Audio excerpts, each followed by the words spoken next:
Now I wanted to show you the Faber-Castell Albrecht Durer Watercolour Markers. Now I bought these back in 2019. I couldn't get them when they first came out because they were a little bit expensive for me and I had to save up. But when I did get them, I managed to get a really good offer and I bought the whole box of 30. Now I knew they were going to be great quality because I adore the Faber-Castell Pitt Artist Pens, and what's really nice is the shades match the shades of the artist pen, and you can use these with your other Faber-Castell pens or any other pens that you use.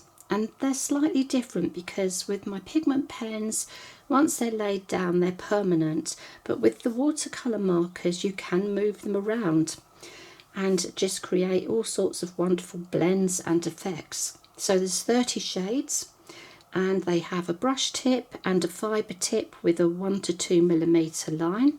They're very highly pigmented, they're light fast, they have a water-based ink. You can lighten them with water and you can darken them with a different complementary colour.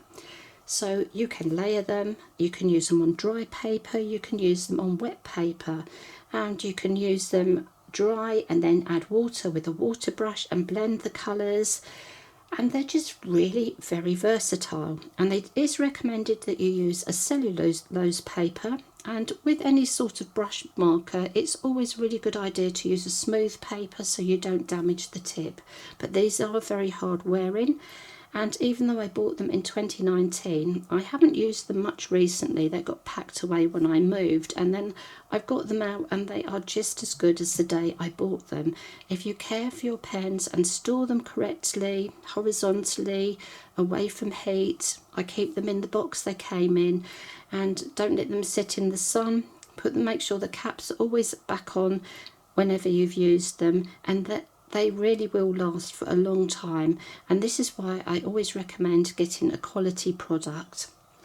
Now I do prefer to use them on dry paper, although you can get some great effects if you use them on wet paper. It does draw all of the colour out of the tip, but you can easily remedy that by just holding the tip onto a piece of soft kitchen paper until the ink flows again. And the other thing you can do as well is when you have been using two different colours, just always run the colours along a scrap of paper until the colours run true again. So I do prefer to use them on the dry paper because, you know, I don't like the fact it's drawing all of that ink out, but I love to add water to them. So let's show you these beautiful pens. So this is the card box they came in.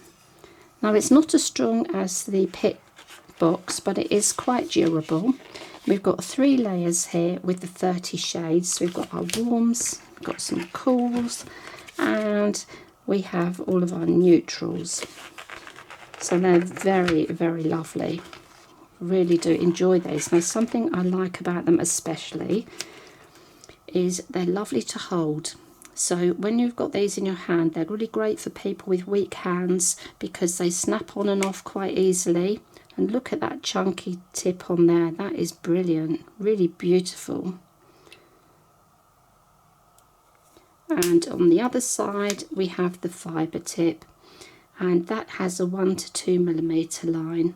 I'm always drawing on myself with these pens, but you can see how beautiful these are. Really, really nice to use. Now as always I do a little example sheet. Now you've probably seen me use the orange glaze before. It's such a beautiful colour.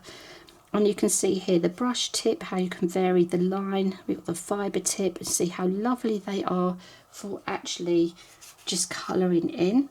And that's the orange glaze. And you can see here with the dark chrome yellow, 1 coat, 2 layers, 3 layers, you can darken it.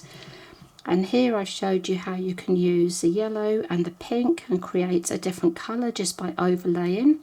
And then with the scarlet red, that's the true colour there. And then I've used my water brush to spread the colour.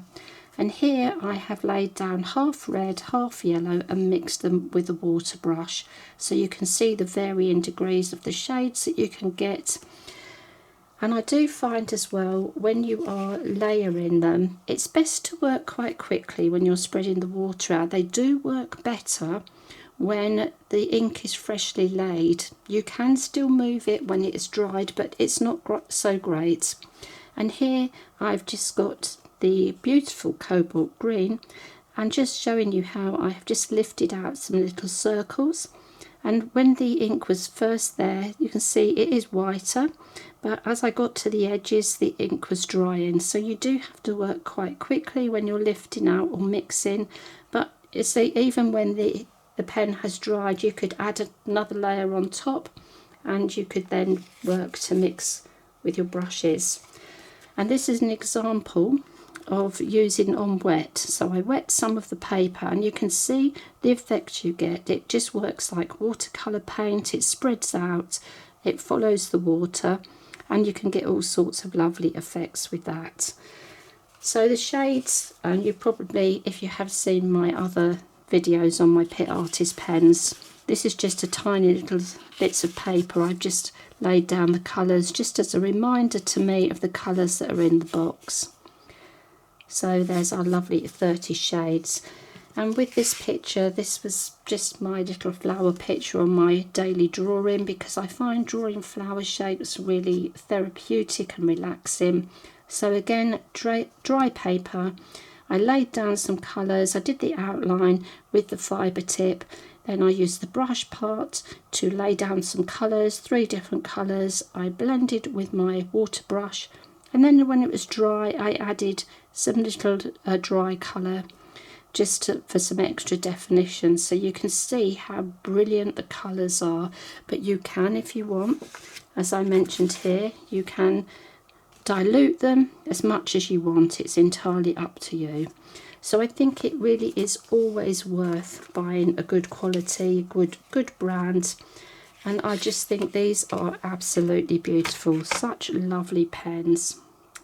And I'm sure if I carry on using them, they're going to last me for quite a little bit longer. So I don't use them every day. I don't use them as much as my Pitt Artist pens, but when I do, they are so much fun to use, and the colours are just absolutely beautiful. So that is the Faber-Castell Albrecht Durer Watercolour Markers, the whole set of 30. You can buy them individually, and as always, just buy one to try. Buy a colour you really like to try, and then, you know, don't rush out and buy the whole set unless you can get an absolute bargain like I did.